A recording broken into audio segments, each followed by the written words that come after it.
Why are you still watching this?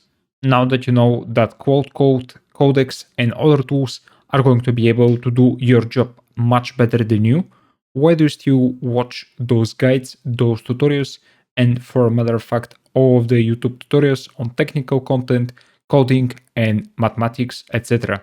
Now you know that those tools are going to be able to replace you, take your job, and you're going to be just jobless and not going to be able to pay your bills. Yet, still, we're here and you're still watching those types of tutorials. You can get this YouTube video or any of the previous ones or any channel, run it through a transcript and get a summary of what this video is about, but yet you still prefer to watch this video and the whole of it. Why is that the case?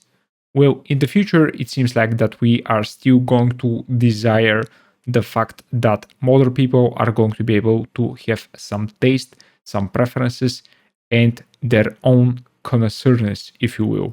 So you would also like to define those for yourself and choose what you're going to like. And it just might be the case that there will be other people that would also like your choices and your style. For example, you might not want to write any comments in your Python functions, and this might resonate with an audience. So, are you going to be unique, or are you going to give up and accept your fate of being a total replacement? Let me know in the comments below. Thank you for watching. My name is Vidalin, and I'll see you in the next one.